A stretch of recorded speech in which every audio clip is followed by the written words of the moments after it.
안녕하세요. 부자아빠 부동산 연구소 대표 양입니다. 오늘 제164강 주제는요. 요 근래 역세권 개발이 우리나라에서 이제 큰 바람이 불기 시작하고 있죠. 제가 먼저 파리의 리브고슈 지역의 재개발, 그리고 일본의 미드타운 개발 사례, 오늘은 미국으로 달려가 보겠습니다. 그 중에서도 뉴욕의 하이라인 파크 개발 사업을 살펴봄으로 해서 우리나라의 도시 재생과 역세권 개발을 어떠한 형태로 자림하게 되는 것이 가장 좋을지, 이 모범 사례들을 살펴봄으로 해서 앞으로의 우리나라의 미래를 한번 살펴보는 그런 시간입니다. 아주 귀중합니다. 왜냐하면 앞으로 우리나라의 도시 재생과 역세권 개발이 어떻게 정착되고 자리매김하느냐에 따라서 투자에 대한 여러 가지 방향성에서 분명히 좋은 그런 기회가 올 것으로 저는 확신하고 있습니다. 그렇기에 더더욱 이 강의가 중요한 이유이기도 합니다. 시작하겠습니다. 네, 오늘 이 뉴욕시의 하이라인 파크 개발 사업 어떻게 성공하게 됐는지 우리 한번 살펴보도록 하고요. 먼저 2021년 소액으로 서울의 아파트를 잡을 마지막 기회가 이제 얼마 남지 않았죠. 이제 얼마 남지 않았는데요. 이 마지막 기회는 그 중에 하나가 바로 역세권 개발이다. 역세권 개발이다.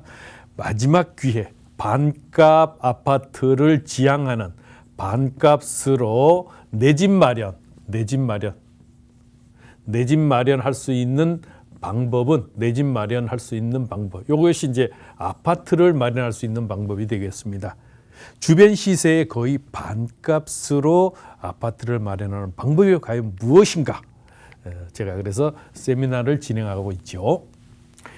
요 근래에 핫한 것인데 가로주택 정비 사업으로 할 수 있는 것이 첫 번째, 그리고 공공재개발 내지는 재개발로 할 수 있는 것이 두 번째, 자, 세 번째, 역세권 개발로 반값 아파트로 마련할 수 있는 방법이 그 세 번째가 되겠습니다. 매주 수요일 오후 2시 어디서? 전철 9호선 신논현역 3번 출구 200m 지점, 전철 9호선 신논현역 3번 출구 200m 지점, 거평타운 2층입니다. 거평타운 2층. 전화 02-2638-3956, 02-2638-3956. 끝난 다음에 1대1 개별 상담이 가능합니다.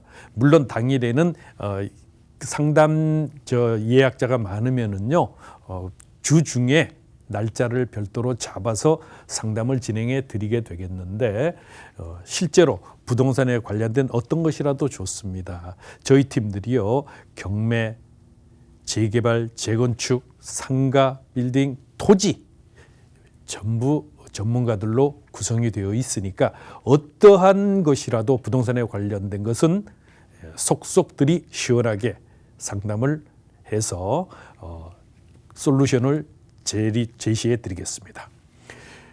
개별 상담과 무료 세미나 많은 참석 바라고요. 강의를 시작하겠습니다. 뉴욕 하이라인 파크 개발 사업 사례를 살펴보도록 하겠습니다.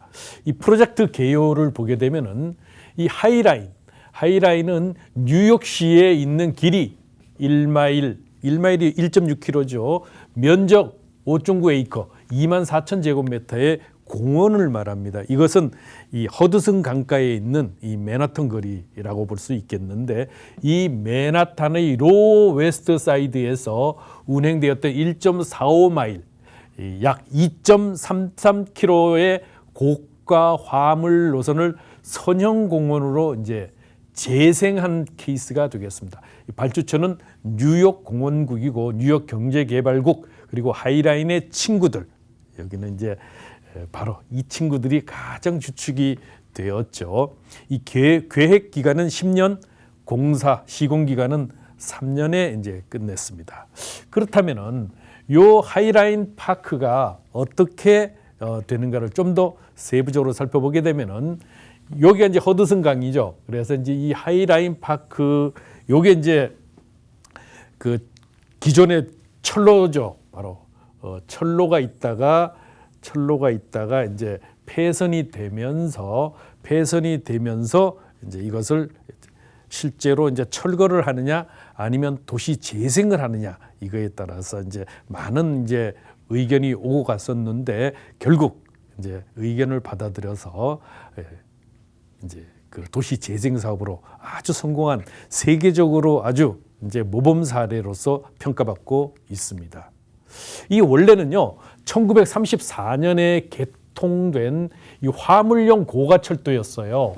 화물용 고가철도였었는데 이제 그것이 화물 트럭들이 많이 이제 도로망이 워낙 좋으니까 화물 트럭의 운송 사업이 이제 성장하면서 철도 운송이 아무래도 감소하죠. 철도는 제한적이잖아요. 그런데 이 화물 트럭들은 뭐 웬만한 곳은 다 갈 수 있으니까요. 그래서 1980년 이후에는 이제 사용하지 않으면서 하이라인은 이제 흉물로 방치되어 버렸습니다.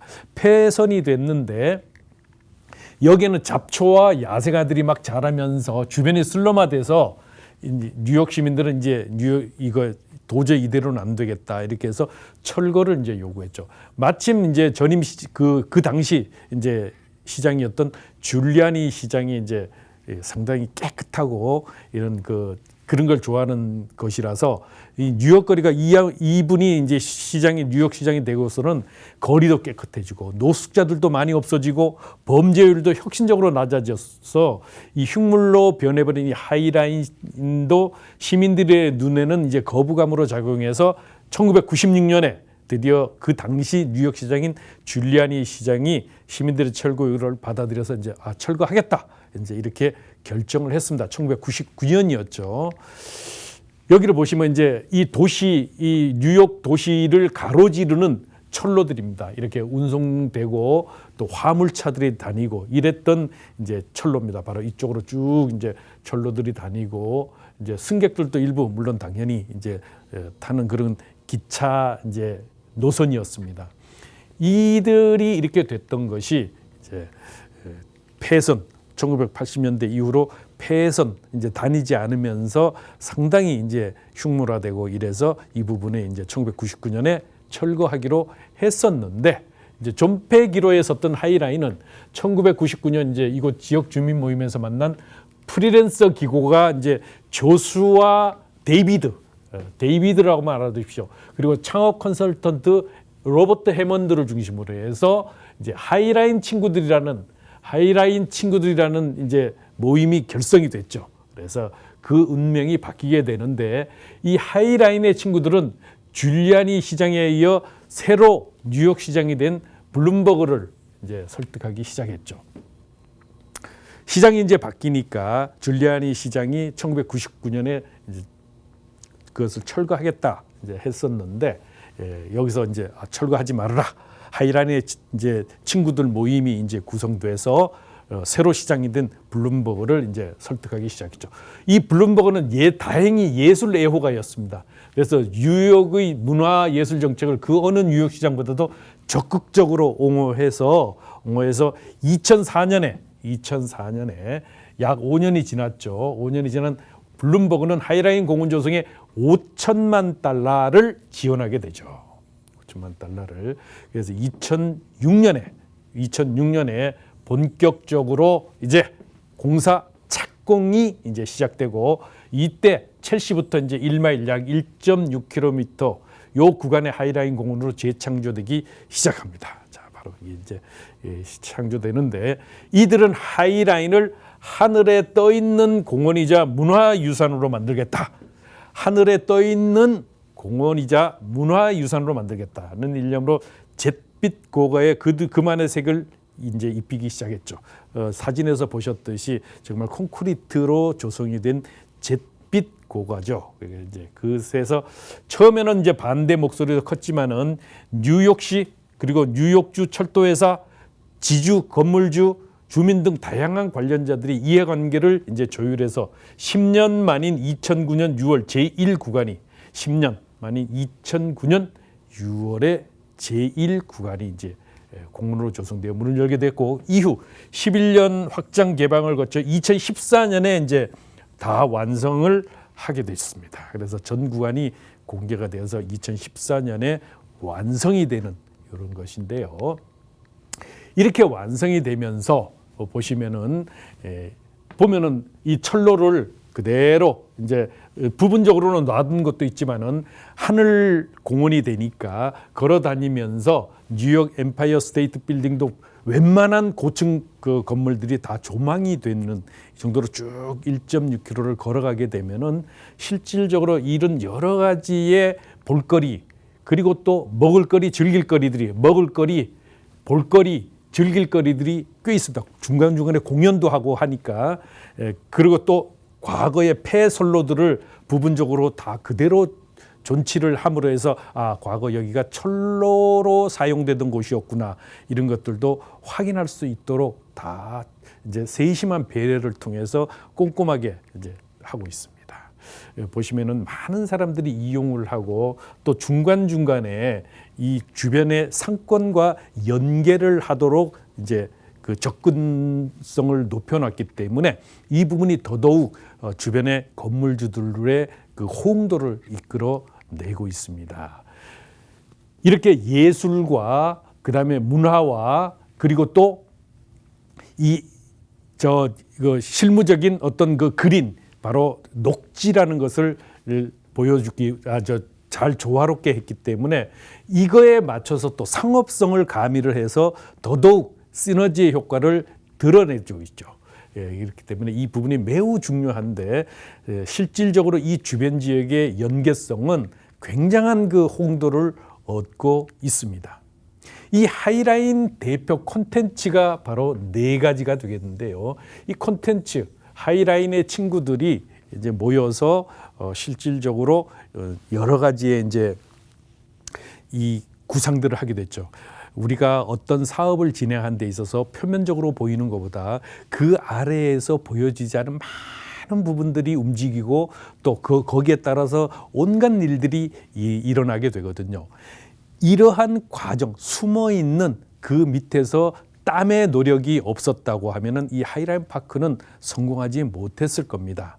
왜냐하면요, 실제로 이렇게 폐선하지 않고 그것을 전부 철거하지 않고 다시 도시 재생으로 이것을 살려냈을 때 주변의 건물주들이나 아니면은 거기에 연계되는 여러 이해관계자들이 전부 반대를 하거든요. 왜냐하면 혹시 지금보다 더 나빠질 것을 우려했기 때문에 그것은 결국은 자기에게 불이익이 돌아오게 되는 거거든요. 이런 여러 가지의 문제점들 때문에 당연히 반대를 할 수밖에 없는 이런 속사정들을 가지고 있습니다. 그런데 그러한 이해관계자들을 전부 조율해가지고 우군으로 전부 만들었다는 것은 바로 하이라인의 친구들의 역할이 정말 컸다는 것을 알 수가 있죠. 하이라인 대표의 콘텐츠 4가지는 바로 아트, 예술이 그리고 식생, 조경.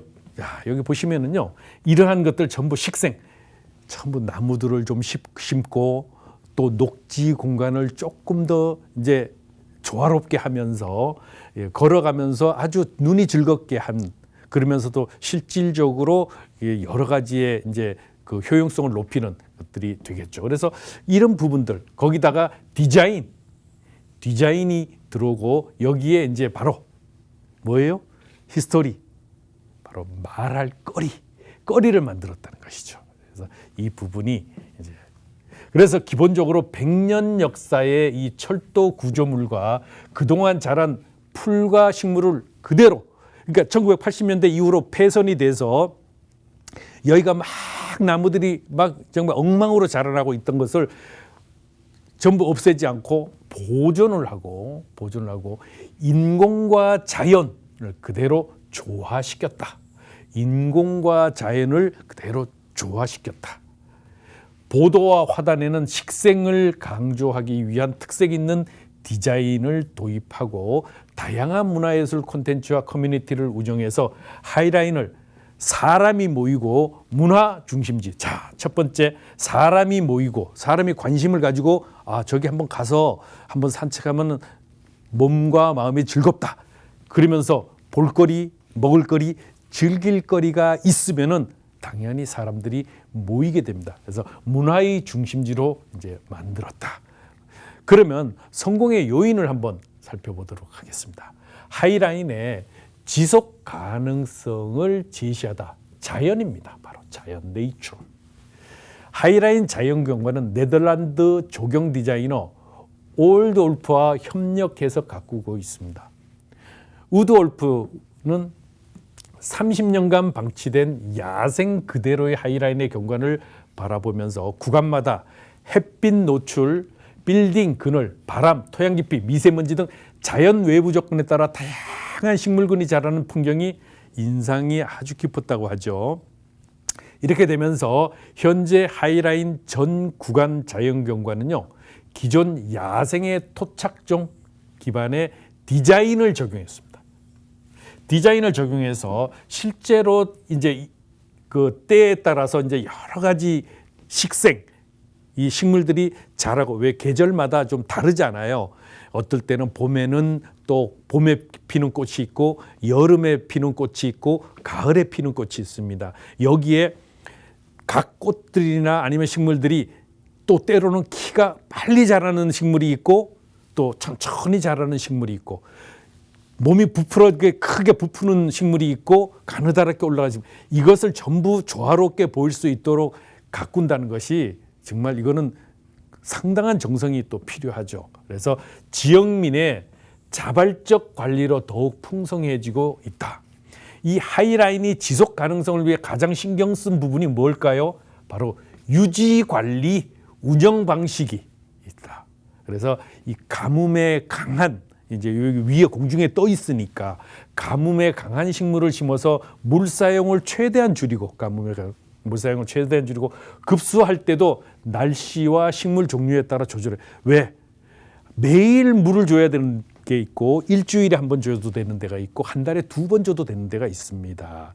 이렇기 때문에 이런 식물의 이제 그 종류에 따라 조절을 하고, 또한 낙엽, 지푸라기, 정원 쓰레기는 퇴비로 줘요. 전부 수거를 하는 거죠. 정말 이러려면은 자원봉사자도 있어야 되고, 청소 하는 사람들이 이제 많이 필요한데, 이것을 전부 경비를 줄이기 위해서 자원봉사자들을 쓴다는 것이죠. 이것이 바로 하이라인의 아주 대표적인 모범 사례가 되는데, 재활용하면서 탄소 발생도 줄인다.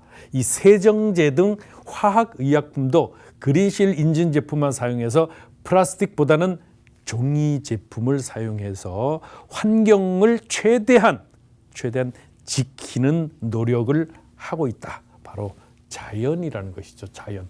이 자연이라는 것을 이제 어우러지게 했다. 두 번째가 바로 하이라인을 아끼는 사람들의 자원봉사자들이죠. 그렇습니다. 이 자원봉사자는 하이라인을 지탱하는 힘이라고 볼 수 있죠. 자원봉사자. 우리나라에도 이 하이라인을 이제 벤치마킹해서 실제로 서울에도 도입된 사례가 있습니다. 바로 물론 철로 부지는 아니지만은 고가도로를 사용하던 서울역 바로 고가도로, 바로 퇴계로, 남대문 시장이 끝나는 퇴계로 끝지점에서부터 이 서계동으로 이루어지는 서계동으로 이루어지는 서울역 고가도로가 바로 이제 하이라인 파크를 개발 사례를 벤치마킹해서 여기에 이제 도입했죠. 바로 전임 서울시장이었던 박원순 서울시장이 야심작으로 꼽히는 이 바로 서울역 고가도로가 바로 공원화된 사례가 여기 벤치마킹했다. 자, 그들은 이제 하이라인의 가치와 정체성을 보여주는 안내자이자 숨은 일꾼으로 자발적 참여로 공간을 아름답게, 정말 자원봉사자들의 이제 그 역할이 매우 크죠. 이 하이라인의 역사, 디자인, 예술을 보여주는 숙련된 더센 몇 년간 하이라인 자연경관과 가드닝을 맡고 있는 이웃들, 이 하이라인의 사계절을 담는 포토그래퍼들이 이제 이 사진을 전부 찍어서 또 전시회도 하고요. 그래서 사람들의 관심을 계속적으로 모으는 역할을 하는 거죠. 그래서 이 안내자들도 있고요. 이 실제로 하이라인 방문객을 위한 가이드들이 또 이제 곳곳에 포진하고 있죠. 하이라인의 다양한 문화 행사의 다양한 문화 행사의 프로젝트도 있고, 행정적 처리와 뒷정리를 담당하는 이제 서포터들까지도 있기 때문에 하이라인을 지키는 모든 사람은 바로 시민들의 자원봉사에 있다. 이렇기 때문에 더더욱 이 하이라인 파크가 이제 더더욱 이제 자원봉사자들에 의해서 꾸려지기 때문에 실제로 재정이 많이 안 들어가잖아요. 이런 것도 매우 큰 자산이자 이 하이라인 파크를 더욱 이제 활기 있게 만들어주는 중요한 요체죠. 이 자원봉사자들의 이제 상당 부분 활약이 매우 큰 힘이 되고 있다. 또 있습니다. 바로 후원자들이죠. 멤버십. 이 후원자들인데 하이라인 멤버십 등록은 유료예요. 유료. 그래서 바로 유료로 멤버십에 가입을 하게 되면은 회비를 내게 되니까 유료 회원이다. 바로 이것이 바로 관리비에 이제 기부되고 하이라인은 이제 특히 이제 멤버십 회원들에게는 또 돈을 냈으니까 거기에 따른 이제 의미로 혜택을 제공하는데 그게 바로 이제 하이라인 매거진 문화행사 할인 멤버십 회원만 가능한 투어 이제 문화 콘텐츠 이런 것들을 제공하고요. 예, 그리고 봄에는 이제 직접 이제 파크 가드닝에 이제 참여를 해서 실제로 내가 거기에 참여하는 행사를 하게 됩니다. 그래서 이 멤버십 회원을 초대해서 분기별로 여름맞이, 뭐 봄맞이, 가을맞이 이런 것들을 이제 커뮤니티에 해서 서로 간에 이제 우애를 돈독하게 해서 인적 교류들을 높일 수 있도록 하고 있습니다. 그래서 하이라인을 더욱 즐겁고 만끽할 수 있도록 이제 하고 있죠. 사실 정말 이 세 가지의 이제 바로 것들을 잘 활용하고 있기 때문에 이 하이라인이 살아있는 이제 그 모범 사례다. 모범 사례다. 이 하이라인에 사람이 모이자 휘트니 현대미술관이 이전을 할 정도고 호텔, 오피스, 갤러리 등 민간 개발 붐이 주변에서 일면서 일자리도 늘어나고 주변 경제도 살아났죠. 이게 중요합니다. 덕분에 지가 상승이 또 이제 되니까 홍역을 치르긴 했지만은 하이라인 외부 자본의 영향을 받지 않고 지금의 모습을 유지할 수 있었던 것은 관리비 90% 이상을 기부금과 membership 회원 그리고 아트샵 하이라인 대관 수익으로 충당을 했다는 것입니다. 그래서 자립 경제가 가능했기 때문에 시민봉사자와 민간단체가 주도하여 만들고 있기 때문에 흔들리지 않고 정체성까지 지키면서 이제 그것을 그대로 흔들림 없이 지켜나가고 있다. 이것이 매우 크죠. 자립 경제가 가능하다. 자생이 가능하다는 것이 중요하고 그러면서도 볼거리, 먹을거리, 즐길거리를 통해서 또 문화 이런 것들을 전부 여기에 접목을 시켜가지고 고퀄리티의 가치를 재창조하는 것이 바로 도시재생과 이 역세권의 가치를 증대시키는 대표적인 모범 사례라고 볼 수 있습니다. 바로 이제 이 거리가 바로 허드슨 강가의 맨하탄 이렇게 있습니다. 오늘 여기를 살펴봤고요. 실제로 이 하이라인 파크를 이제 보시게 되면은 이 현지를 가서 보시게 되면 느껴지는 것들이 매우 많다는 것을 알 수가 있습니다. 자, 무료 세미나 안내해 드리겠는데요. 우리가 지금 대한민국에 불고 있는 역세권 가로주택 증조사업 공공재개발에 대해서 투자의 포인트들을 어떻게 잡아갈 것이냐. 바로 그것의 중요 강의가 되겠습니다. 매주 수요일 오후 2시 전철 9호선 신논현역 3번 출구 200m 지점에 거평타운 몇 층? 2층. 2층에 02-2638-3956번 전화 주시면 되겠고요. 거평타운 2층이 되겠습니다. 매주 수요일입니다. 매주 수요일 오후 2시에 진행을 한다는 점. 끝난 다음에 1:1 무료 상담 가능합니다. 개별 상담을 통해서 부동산에 관련된 많은 것들의 포인트들을 잡아가시고 또 답답한 게 있다면 속 시원하게 풀고 가십시오. 오셔가지고 좋은 도움 되실 수 있도록 최대한 성의껏 상담을 진행하니까 많은 이용 부탁드리겠습니다. 오늘은 뉴욕의 하이라인 파크 개발 사례를 살펴봤습니다. 다음 시간에 뵙도록